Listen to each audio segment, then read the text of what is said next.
Hello, everybody, and welcome to the Ultimate Strategy Podcast, your go-to podcast for everything strategy.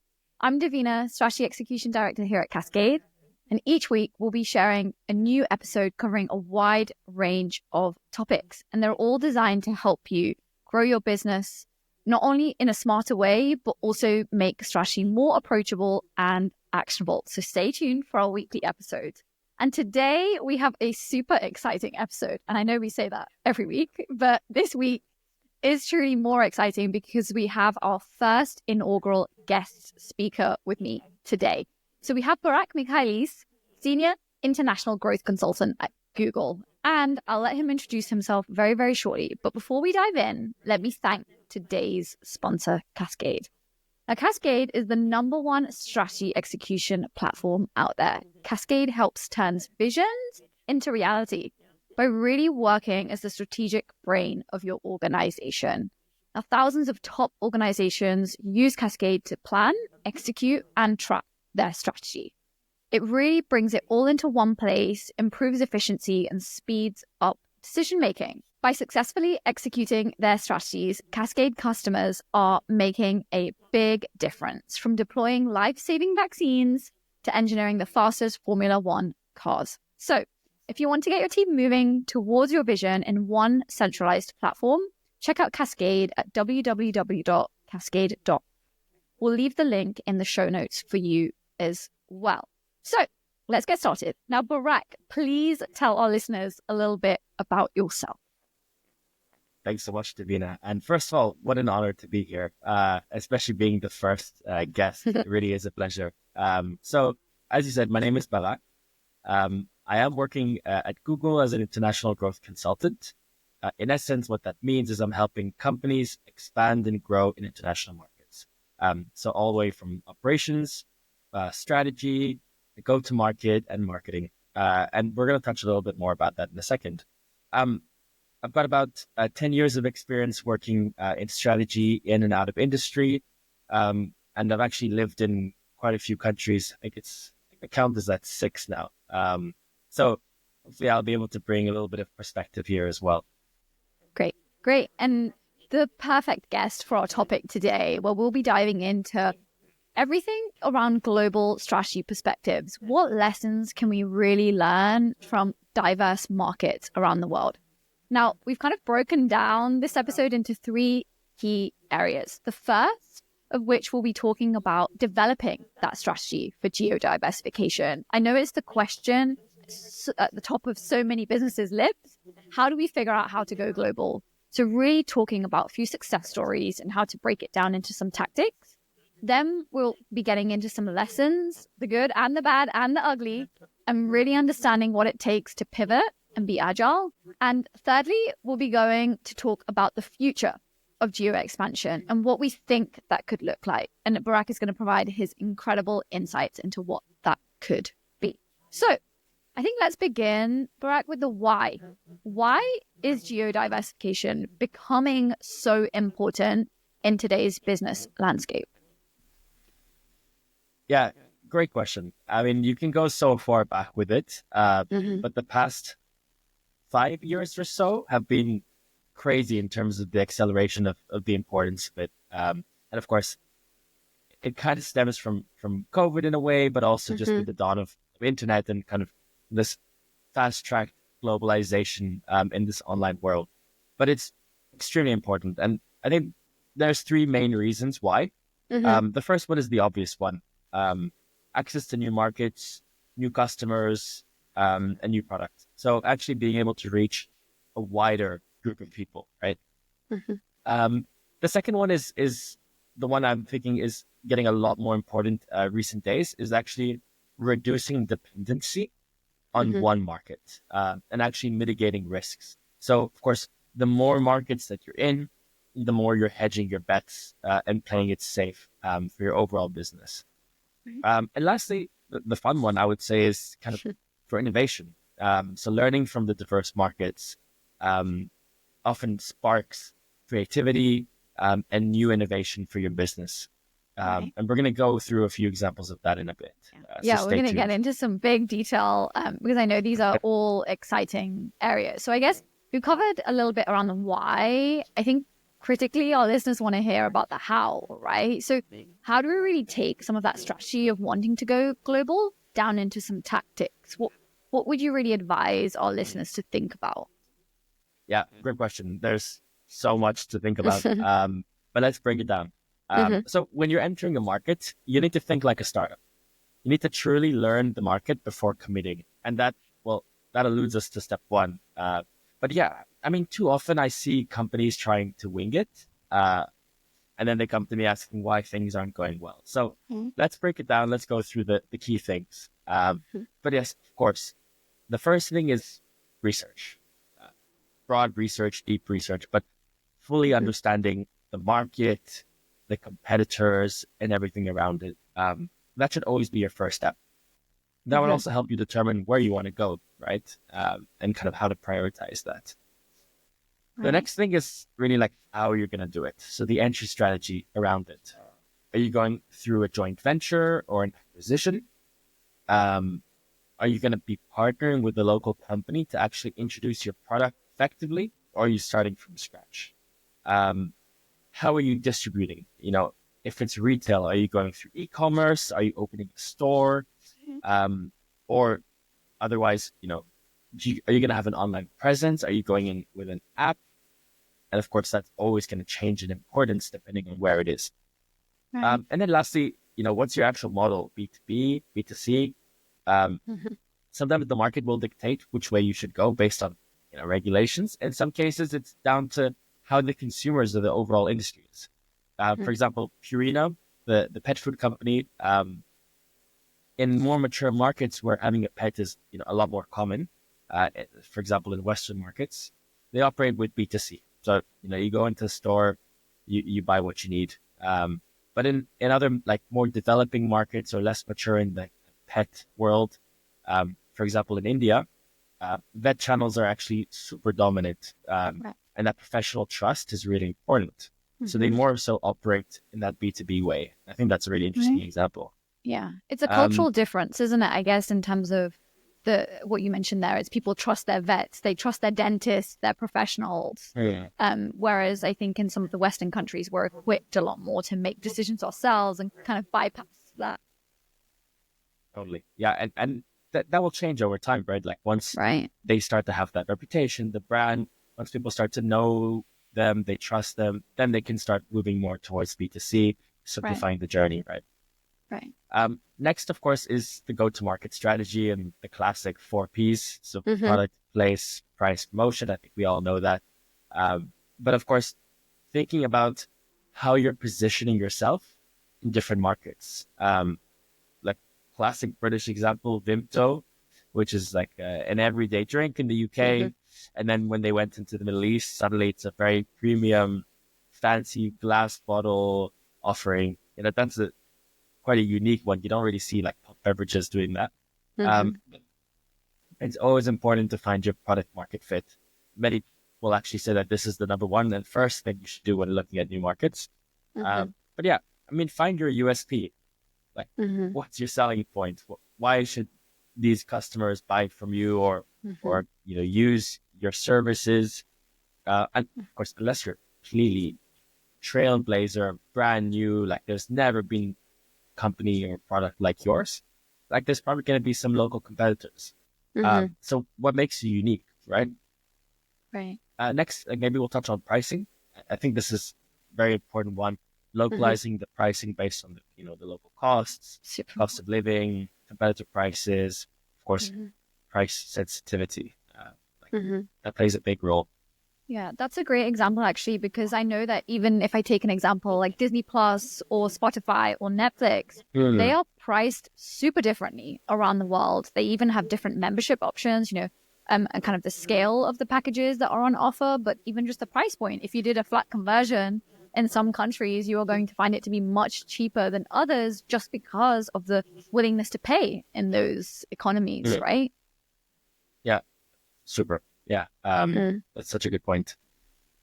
And then maybe lastly, when you're thinking about go-to-market timing, right? Right. Are you going during the holidays? Are you going right before a huge promotional period? Is it, like low seasonality? Some cases, businesses want to start strong with the bang. They go for the highest peak. In other cases, I see businesses going in the lowest peak so that they can test and learn, iterate before there's going to be a lot of demand. It's a great point. Actually, I was thinking about this just the other day with one of my partners. January is coming up, and that is wellness peak, right? Everybody wants to join the gym. Everyone wants to kind of start off a new lifestyle. And it's interesting because everyone in wellness is going to be doing that, right? But they're actually thinking about taking a strategy of maybe thinking about things in February, March, where you start to see people actually taper off. They have spent a bunch of money and maybe things didn't work. The fancy gym membership didn't work, but they want a more long-term holistic solution that's cheaper. So I think it's interesting because you can also be smart with your timing and make yourself stand out. The other thing, which I've noticed myself to be very different, is depending on where you are in the world, your summers are different, your winters are different. The kind of school breaks are different, and that impacts a lot of things too. So from the UK to Australia, summer holidays are during the UK's winter. So people are out for quite a generous amount of time. Definitely an interesting one when you speak about timing, I think. 100%, yeah. A really good point. And of course, when you think about retail, that always has an impact. Furniture, indoor, outdoor, clothing, obvious ones there. Yeah. Cool. I mean, absolutely. Moving through, the next big one is operations. The less fun stuff. The less fun stuff, but maybe the most important. And maybe we can just lightly touch on it. But I mean, currency, so forex planning, and kind of how do you plan for that? Logistics, so this is especially important if you're retail, but do you have a return strategy? Warehousing and distribution, couriers, like, extremely critical and kind of make or break for a business. Payments, this is useful for all businesses, especially B2C.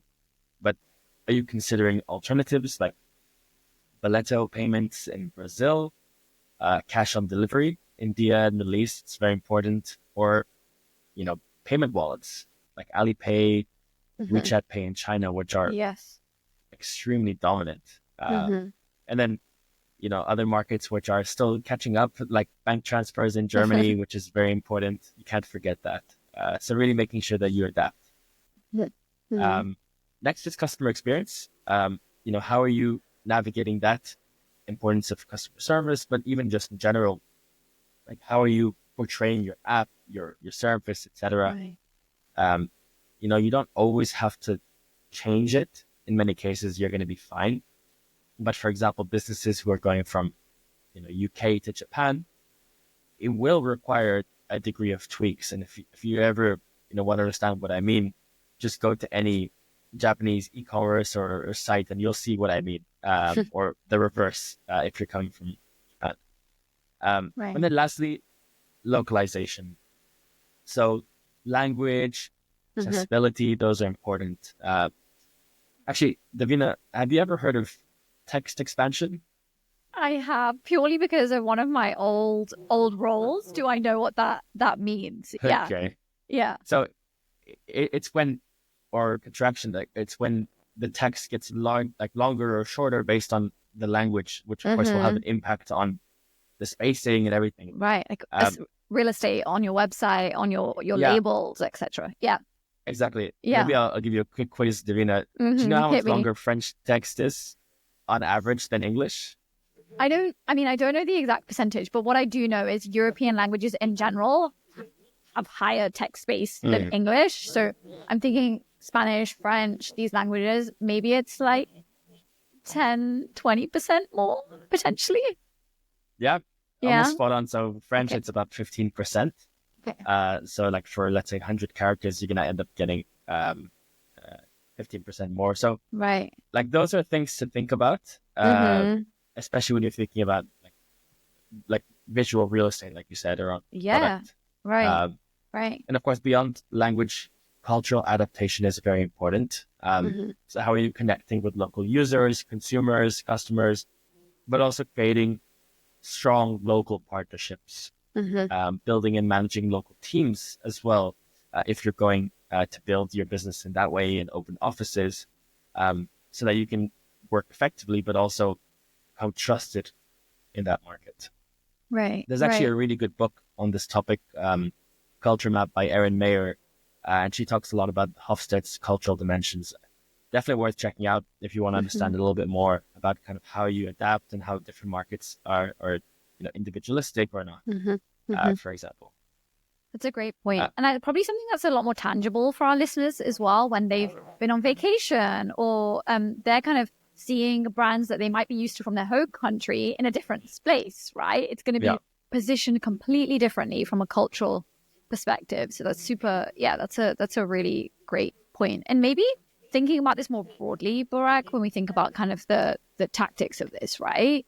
It's also thinking about the marketing, right? When you think about this and kind of really bringing the marketing and the operational strategy, the operational tactics together. Yeah, 100%. And yeah, like you're mentioning tangible examples on holiday. I don't know if you've ever had this experience where you ask somebody for directions and they just say, it's just around the corner. Like that will always depend on if it's a high context or low context society and like where you're coming from as well. So right. Yeah. That's a really there. nice point. Yeah.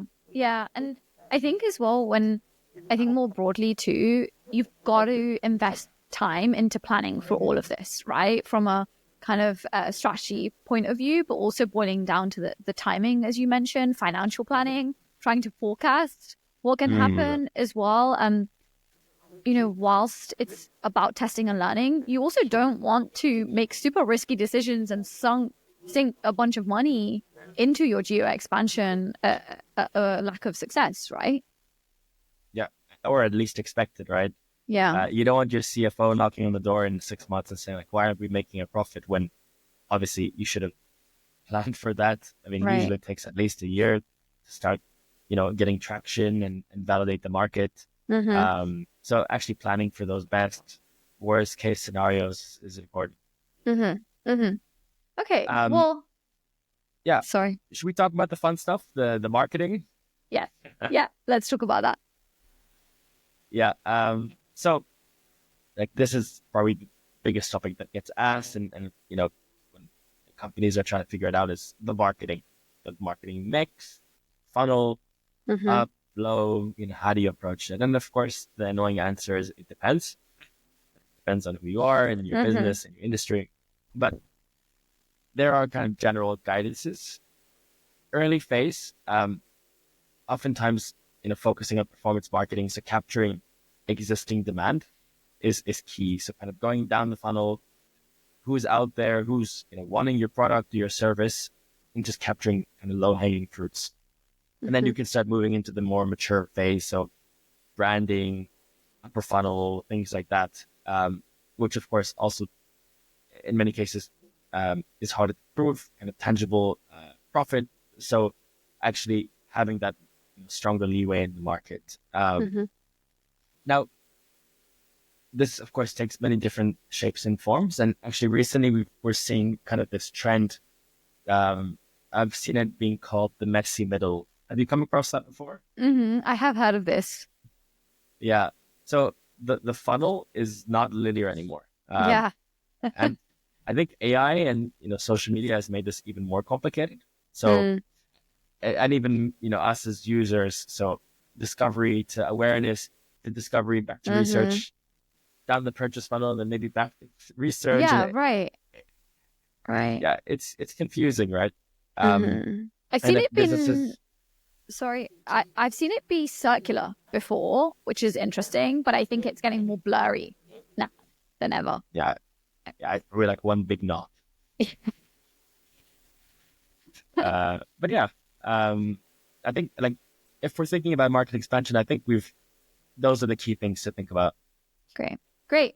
And I guess, thinking about now really entering that new market, what do you think makes for that strong starting strategy? Because ultimately you will succeed, you'll fail, and you'll also need to pivot, right? So what really makes for that strong start, do you think?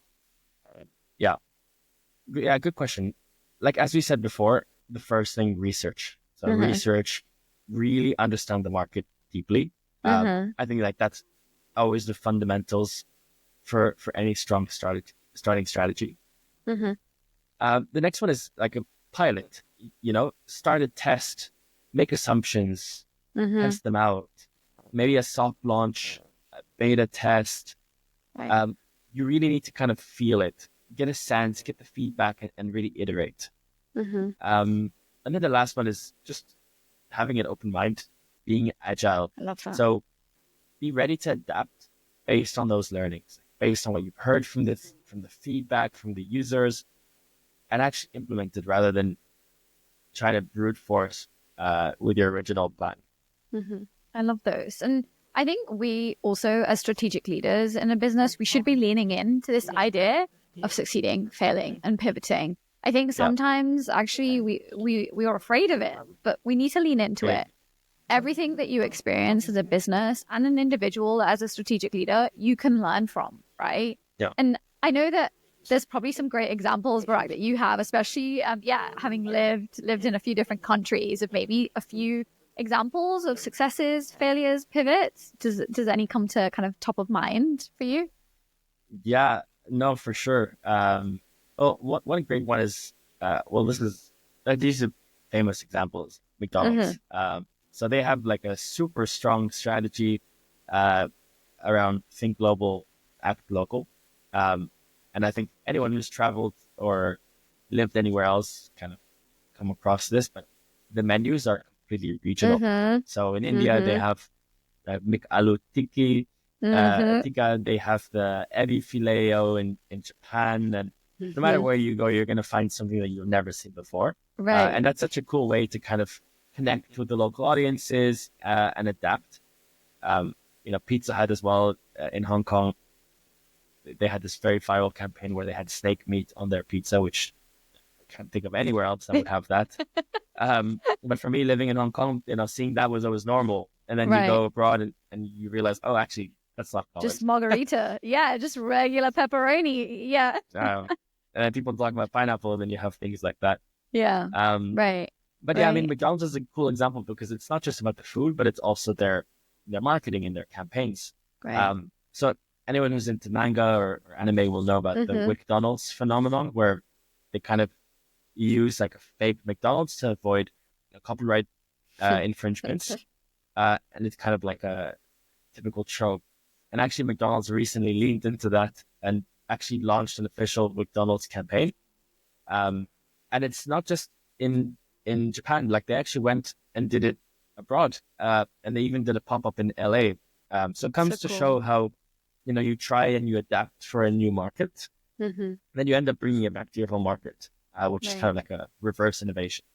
Right. That's so cool. And actually, it brings to mind to me the example of also just Starbucks entering and trying to be successful in Australia.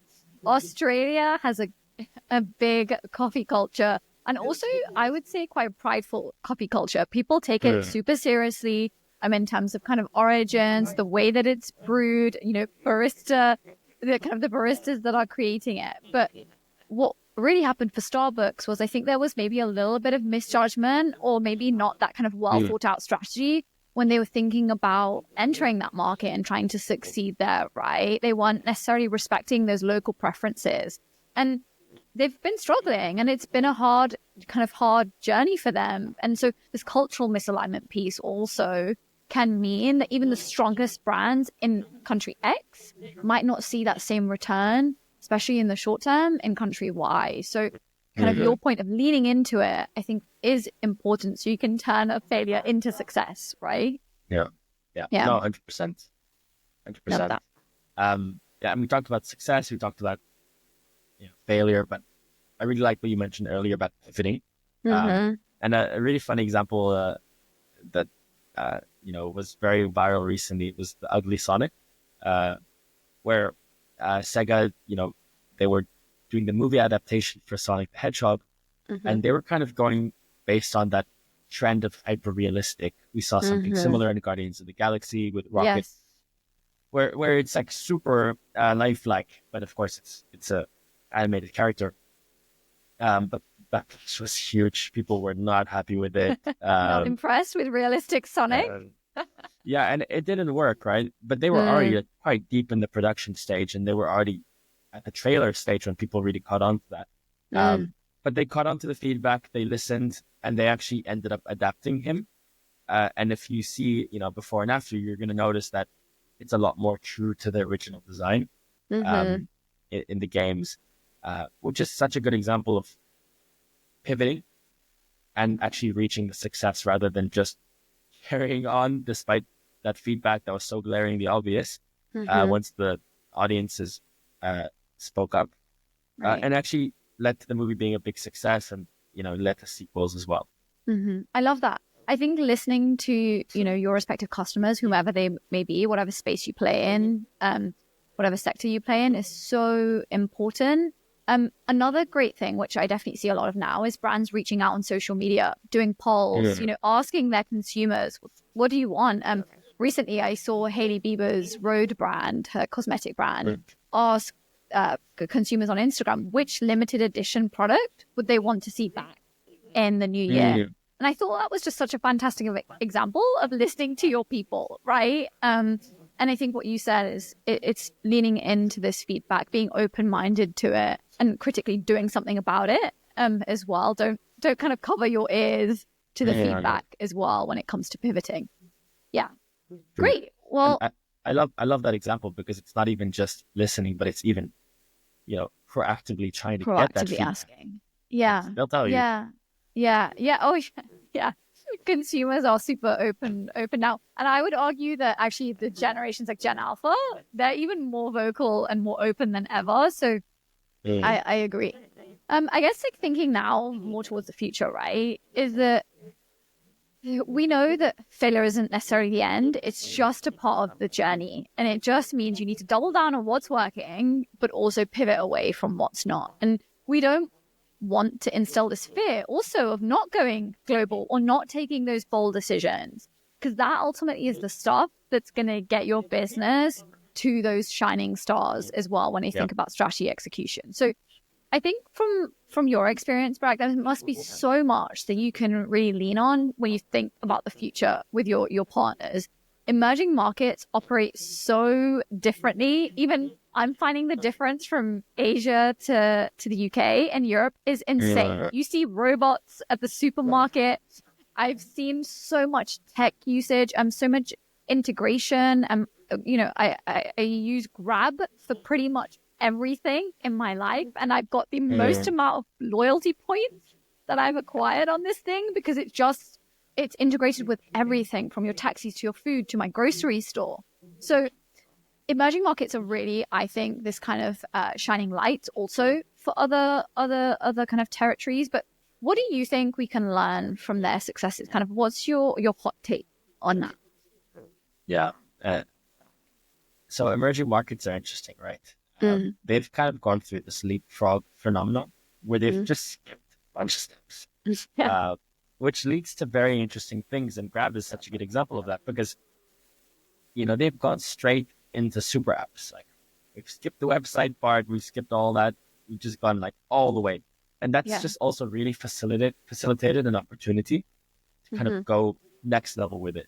And the interesting thing is now we have the West looking at those super apps as an example and thinking, wow, we strive to reach that level in the US and Europe. And if we think more broadly, that kind of leapfrog tech is super interesting in terms of what it's going to bring to more developed markets in the future. The next thing is these kind of digital first economies. And that kind of, once again, connects into all of that, where you have, for example, across Africa, many countries who are app only. They don't even have desktops and laptops. So kind of tailoring to this mobile experience kind of fully connects those dots, right? And then lastly, adapting innovation globally. We touched a little bit earlier about how we got campaigns in APAC brought back to the West with McDonald's. But it also goes to products as well. For example, Maggie. What I thought was an Asian brand, is actually Swiss, but they actually tailored their products to India as an example. And they had this Maggie instant noodles, curry flavors, which is sold pretty much everywhere these days. Right. Which comes to show how you kind of localize to local tastes in one market, and then it becomes such a big success, you can actually roll it out globally, which is kind of like a reverse innovation.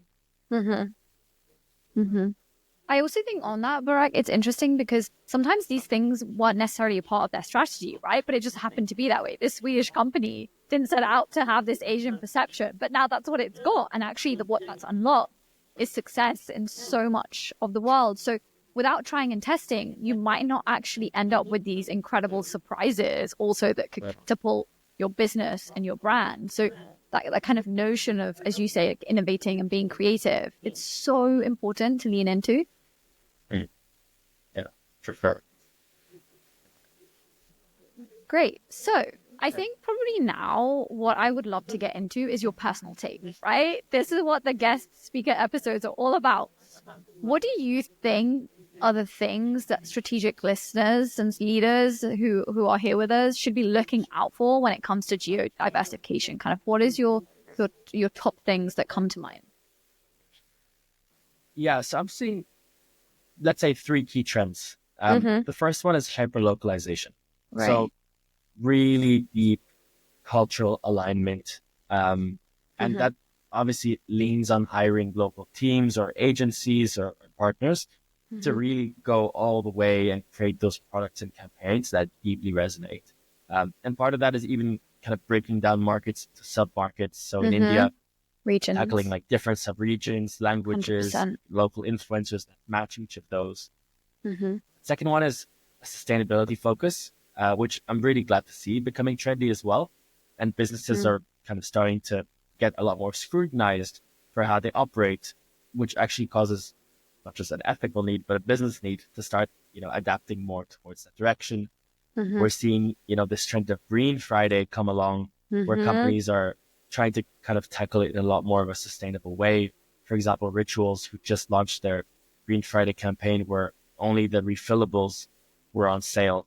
That's so great. And then that's so great, Barak. Isn't that such a good result? I actually saw this Black Friday and even Singles Day in Asia. Some brands posted, we are actively not taking part in Singles Day, Black Friday, because of the fast fashion culture, because of the incredible waste that's created, et cetera, et cetera. And I thought it was so interesting that some brands kind of were actively saying, we are not kind of being a part of this crazy consumerist kind of phenomenon, which it's interesting. It's interesting. Yeah, and I'm glad to see it as well. Yeah. And then, of course, it'll be remiss not to mention AI. Yeah. I'm not going to touch on it too much because we all talk about it a bit too much these days. But, I mean, it's making things a lot easier. I'm seeing companies using it to guide their market entry decisions, even just designing the go-to-market strategy for them. Great. But also there's a lot of tech that will translate your websites for you, your content, voiceovers, dubbing, even creatives. So I think we're going to see a lot more of that in that space. But it's definitely going to make globalization and kind of market expansion a lot easier as well. Yeah. It takes away some maybe of the manual stresses of thinking about it. Great. Okay. So I've got one final question for you before we round us off. What is your absolute top tip that you want strategy leaders to be thinking about that they can really, implement tomorrow? What's the one kind of takeaway? Yeah. If I were to say one thing, it would just be get started and try it out. Yeah.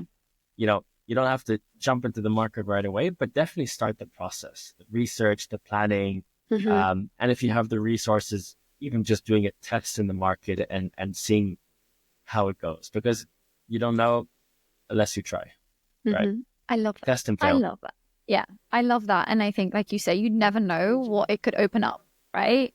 And where it could lead to your business or your brand. Great.